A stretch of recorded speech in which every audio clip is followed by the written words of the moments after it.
days when the dukes weren't hazardous. She's only 17, made us curious. It was a carefree time.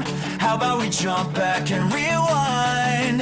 We were living on Winger and a prayer, just garbage pail kids with mullets and big hair. Let's open up another pack. Gen X wants their future back.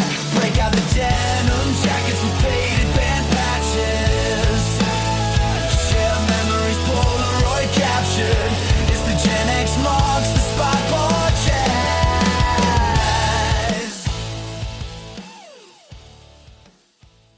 From the Wherever I May Roam studio, it's Gen X Marks the Spot podcast, and I'm your host, Joe Augustine. Okay, let's be honest for a moment. There are certain songs that have the Pavlovian effect on rock fans of any generation. In my generation, and I'm only speaking for me, there is Jukebox Hero. When I hear the drums, I have to just air drum, no matter where I'm at, even driving in a car. Then you got the opening piano of Don't Stop Believin'. Of course I'm playing air piano. Has that word ever been used together? Air piano? I just made that up. I might have to trademark that. And of course, there's the iconic guitar solo that I've done hundreds of times to Boston's More Than a Feeling. Come on, tell me I'm not the only one who does things like that. It was those songs that convinced me that I was going to be a rock star someday. The only thing that held me back, well, other than my looks, was my voice. But hey, here I am doing podcasting anyway. I got the face for podcasting. That's about it. I don't even know if I have the voice for it. Well, today I'm talking with a guy who brought all three of those classic rock bands together, Foreigner, Journey, and Boston, to form a Foreigner's Journey to Boston. His name is Brandon Miller. He is the vision, the double vision, or should I say triple vision, because there's three bands. But anyway, Brandon has put together the Mount Rushmore of arena rock into one entire band. Now, before you roll your eyes and think, tribute band, pump the brakes a little bit, okay? This isn't just some weekend warrior or a bar band with a laptop full of backing tracks. No. We're talking a legit lineup of heavy hitters. Besides Brandon himself, who has toured with Artimus Pyle of Leonard Skinner, you have Noah Hungate, the son of David Hungate, the original bassist and co-founder of Toto. And after I had completed this interview, it was confirmed that Kimberly Dom, the bassist of Boston, she is the bass player for Tom Schultz, is now in a Foreigner's Journey to Boston. Not that it wasn't legit before, but this solidifies the authenticity of a Foreigner's Journey to Boston. And she's full-time. And once Brandon gave me the information, I don't know if he realized it or not, but he goes, man, this is more than a feeling I could have ever imagined.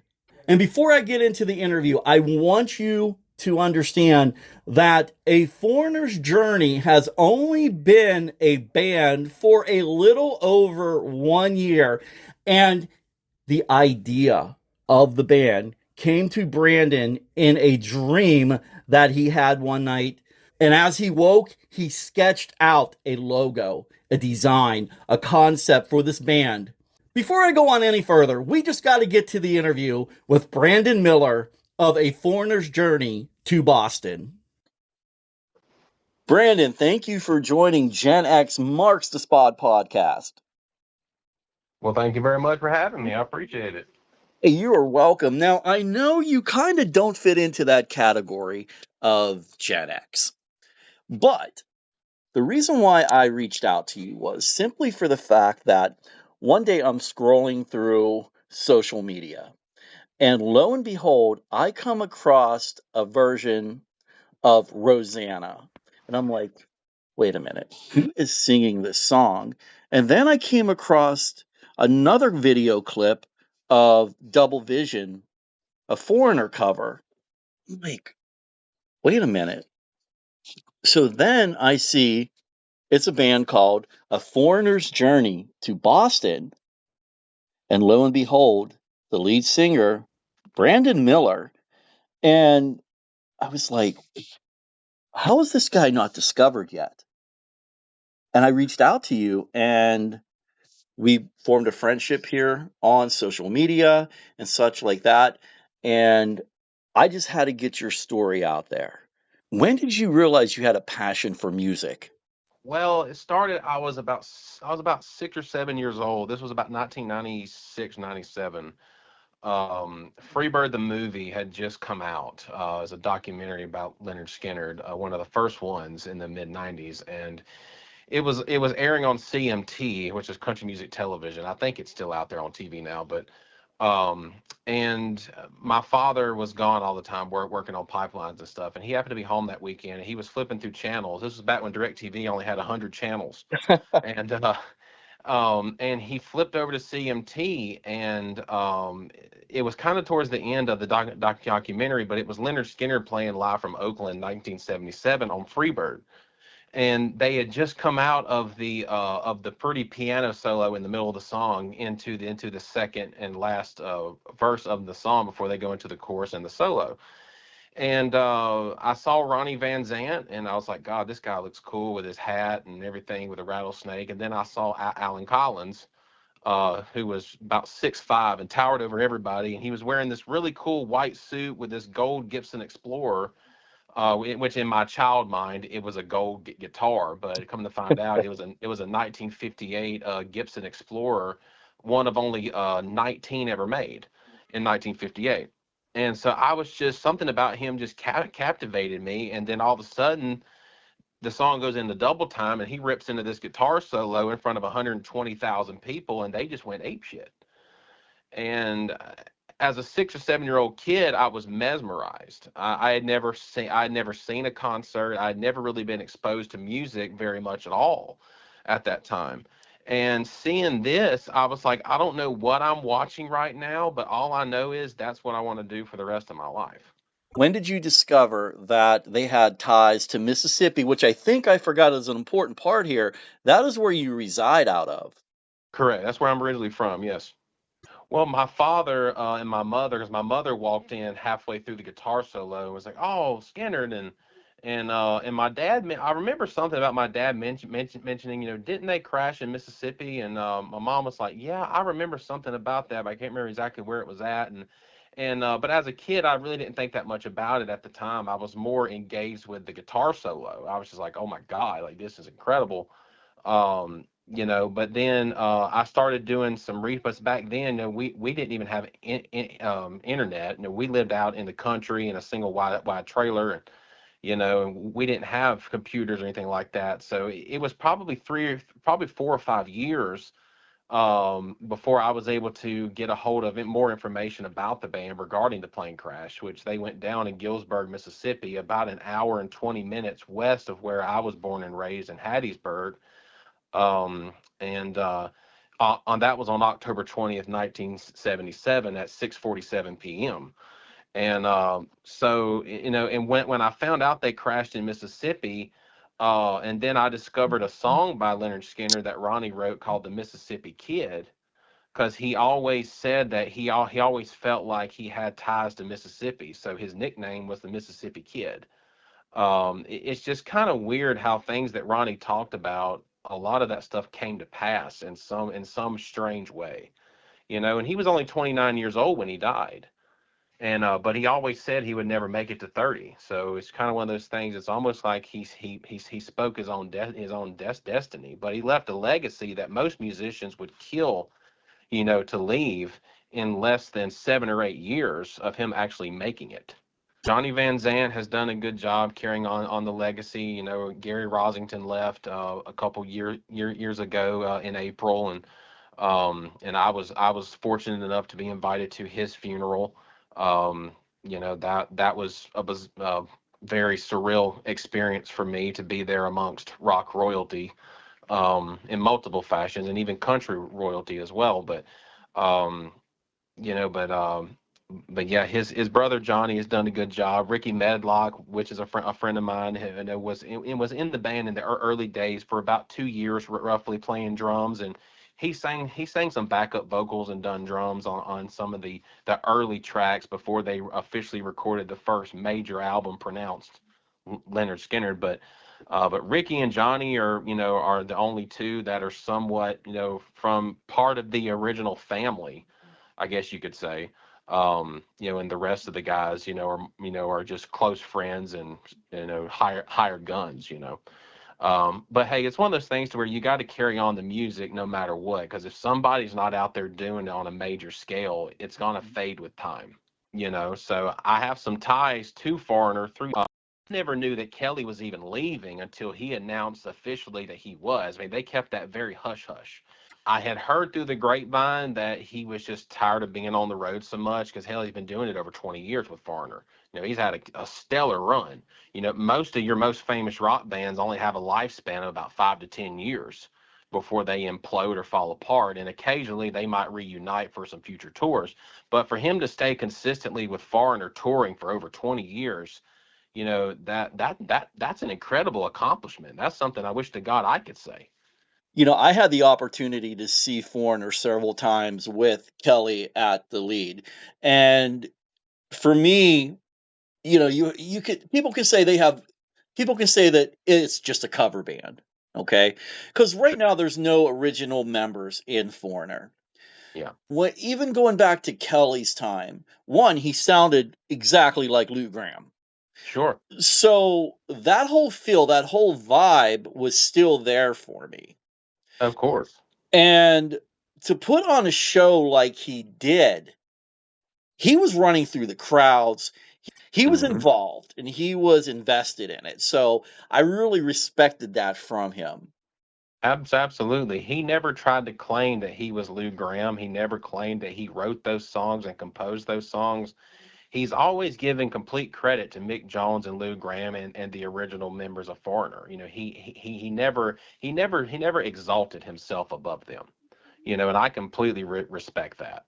Completely respect that. And in my opinion, he done as good of a job as a replacement frontman can do for such an iconic band. He more than done Lou justice and honored his legacy in every aspect. And even Lou Gramm has acknowledged that he done a great job on his behalf. So you can't ask for any more than that. And for those that don't know, Kelly Hansen, he had success prior to that in a hard rock band called Hurricane. Absolutely. Sure did. I know they're still out there now performing. Again, Kelly's not a part of that, but that legacy with Hurricane too, he started. And then he went into Foreigner and they're still out there. So these bands of my youth, not so much yours, they're still out there proving today that rock is not dead. No, far from it. Let's talk about your band, A Foreigner's Journey to Boston. How did that come about? Well, it's honestly a very interesting story. December of last year, of 2024, I was on the verge of quitting music completely. I'd put in, right at 17 years of my life completely dedicated to it. I started in 2008. Trying to do it, and just every avenue I tried, it was just like, it's like I would take 5-6 steps forward, I get knocked 10 back. It was just always something. And it was just, I was in and out of cover bands, playing the bar circuit for years and years, and I finally got to play in Vegas back in April of 2015 for a while. I did that, and then started doing tribute acts and stuff like that, and it's just like, it was just a constant up and down, up and down. And I finally was just on the verge of just throwing in the towel and quitting, because I was just like, I've given, almost 2 decades of my life to this, and nothing is going to happen. And whether somebody's a believer in the good Lord or not, I got on my knees on December 28th of 2024, and I prayed to the good Lord. I said, look, I was like, if this is what I'm meant to do, I was like, you're going to have to give me a sign or do something quick. I was like, because, I'm sick of it, you know, and I'm tired of the bullshit. I'm tired of the musical politics is what I call them. And, all the snakes and the sharks out there that are your best friend to your face and talk about you behind your back and lie about you and burn bridges and all that bullshit that goes with it. That anybody that's a real musician that does this for a living, they know exactly what I'm talking about.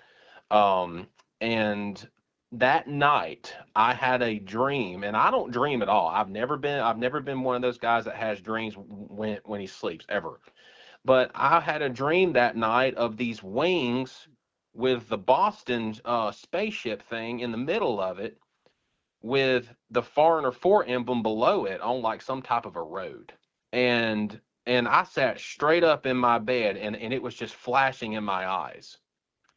And I got up and I went and got a piece of paper and a pen, and I'm a horrible drawer. I can't even draw a stick man.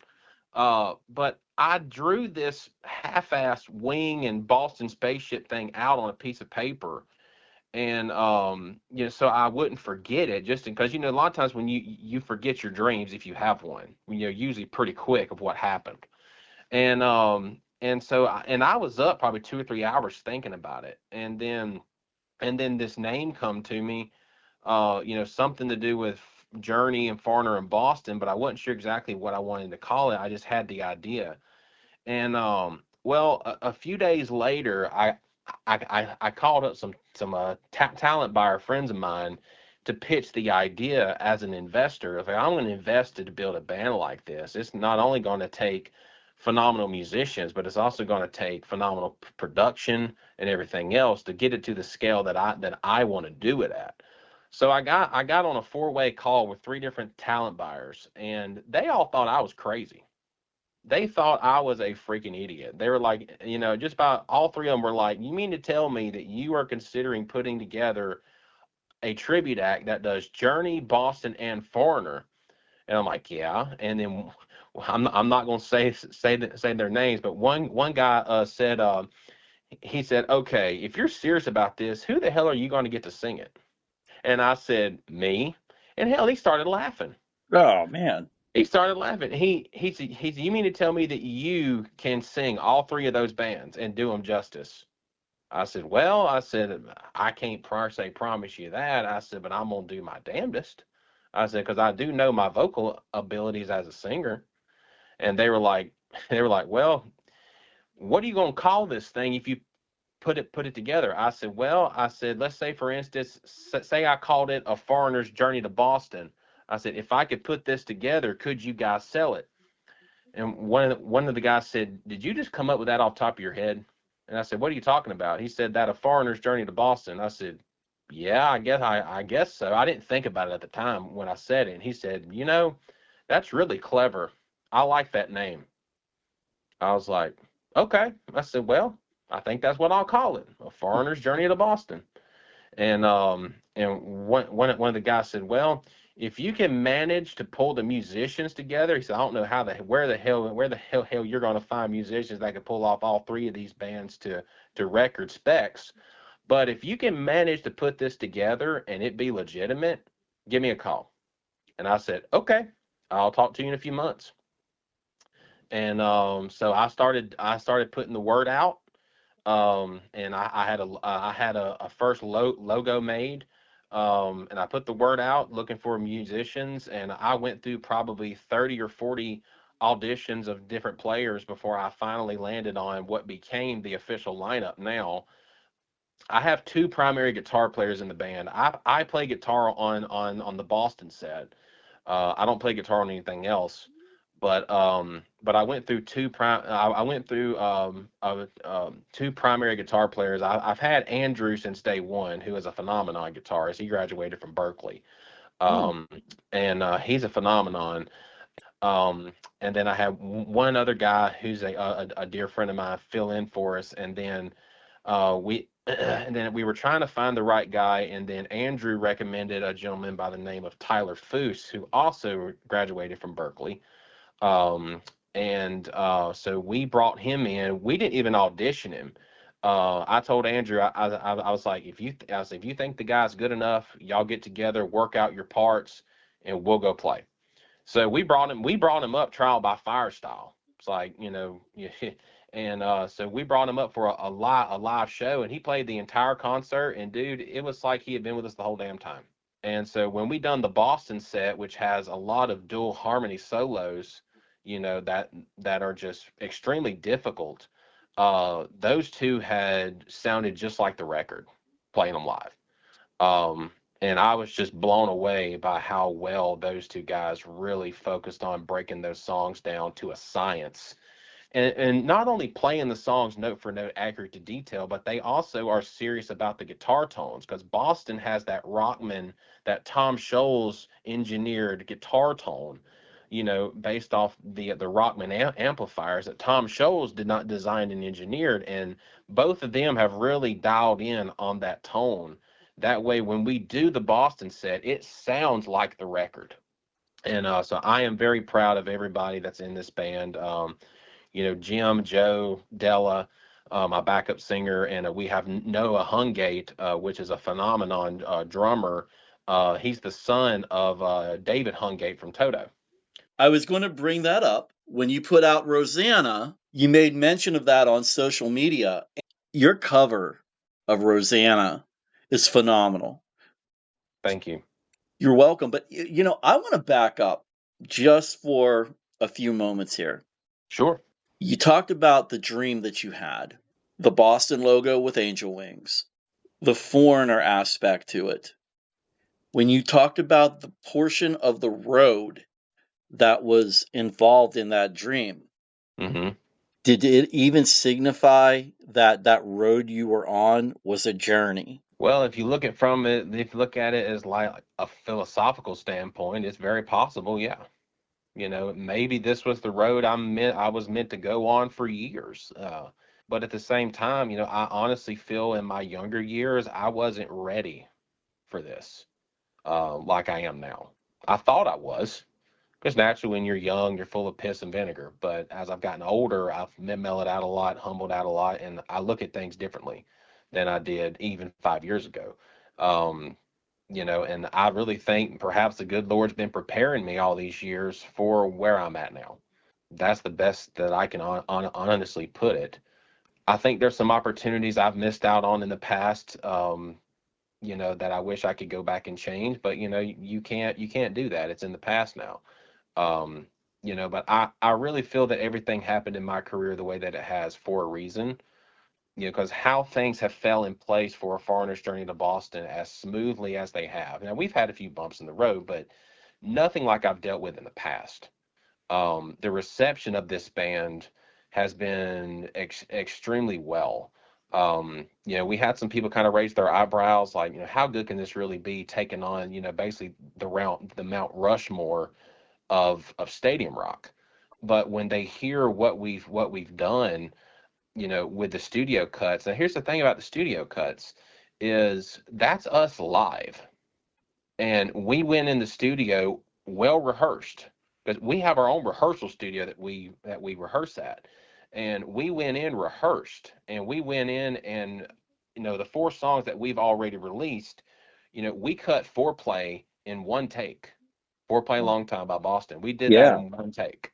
But 80% of what you hear on Foreplay Long Time and Rosanna and Double Vision and Faithfully, that's what we sound like live. That, every instrument was not cut separately. That was live. And that's something that I try to stay true to is, there's a lot of bands out there from the 60s, 70s, and 80s that were phenomenal in studio, but were not that great live. I can think of a few. Right. So I try to do the best of both worlds. I want to make sure that when you listen to us from the studio, that is what we sound like live. Journey and Foreigner and Boston, they were pretty much just as good, if not better, live than they were in studio. There was more energy there live. So So yeah, that's something that I take pride in, is making sure that my band is very well rehearsed, and we can play it the same way twice, identical. Nothing is improvised. Everything is note for note every single time. Because I kind of do things the way Ronnie Van Zant did with Leonard Skinner. He rehearsed the hell out of those guys because he saw the potential and he capitalized on it. Every time you went to a Skinner concert in the 70s, they played it the same way every time. They never improvised it. It was always spot on. And he lived up to that reputation. And I told my guys before we went into the studio to record, because Kent Wells is my producer, and he's Dolly Parton's producer. He's produced her the last 40 years. And he heard us rehearse and was blown away by us. And he said, I want to get you guys in the studio and record y'all. So he was the one that was kind enough to take us seriously and give us that opportunity to come in and record these songs professionally. And when we went in, I told him, I was like, when we record these songs, we're recording them live. I was like, I want to make sure that whoever hears our studio cuts, that we can live up to our reputation. We have a reputation of being known as, what you hear on the radio is exactly what you're going to hear live. There is no backing tracks. There no extended vocal crap that's added in. No, I mean, everything that you hear from us is completely authentic, sang from human voices, played by human hands. God is blessed, man. That's all I can say. Whether somebody believes in the good Lord or higher power or not, that's fine. No judgment here. But all I can say is the good Lord gave me a vision and changed my mind on quitting, and I went after it. Because when I give my all, I give 120%. I was like, this is my last hoorah. I mean, if something don't come of this, I'm just gonna hang it up. But one thing that was cool that happened was my friend Dave Fowler, who was playing bass for the Artimus Pyle band of Leonard Skinner. He hired me to come and tour with Artimus Pyle and 38 Special, which was really, really fun. So I got to hang out with Don Barnes and those guys, and from 38, and that was the fall of 23, which was freaking awesome. No, it wasn't. Fall of 22. I apologize. Fall of 22. Where do you see a Foreigner's journey at the end of 2026, 1 year from now? Well, my goal is it's actually becoming something that's pretty popular now. There's a lot of national acts out there from the 70s and 80s and early 90s that are using really strong tribute acts to pull in more fans to their concerts. So what I'm hoping happens is that we get the opportunity to support, some national acts.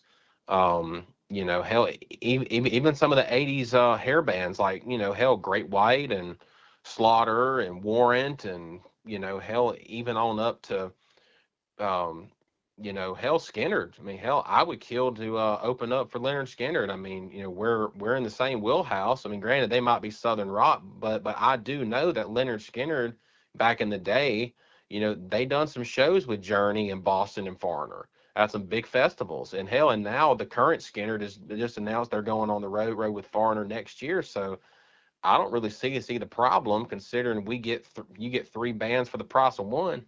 Absolutely. So, we got to get Boston out there too now and put all of those together. And then you can have Foreigner, Boston, and Journey on the same bill, and you open up for them. Oh man, I would love to. I mean, it would be a dream come true. To be able to, bring a Foreigner's Journey to Boston in to support some of the big acts like that.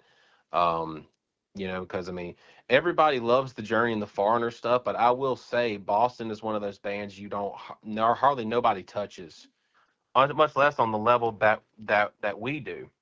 And I would love nothing more than to bring Boston back stronger, because Boston hasn't toured in years. No. Brad, God rest his soul, man. I mean, that man sang with so much soul and passion in every line that he ever delivered.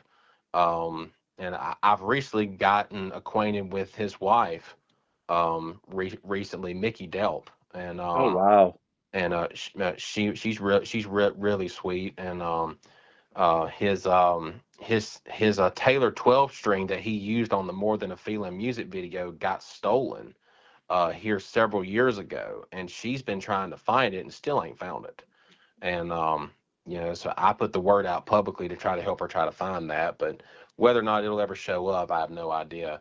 But something that's really cool, though, I gotta say, next year, 2026, is the 50th anniversary of Boston's debut album. I don't know if Boston's going to do it. I don't know if Tom Scholes has anything going for next year for the 50th anniversary. You would think they would, but there has absolutely been radio silence about it. If they are doing anything, I have no idea. But if there ever was an opportunity for me to audition to sing for Boston, naturally I would jump on it like a dog on a bone, because that would be a dream come true for me. And plus I'm young enough.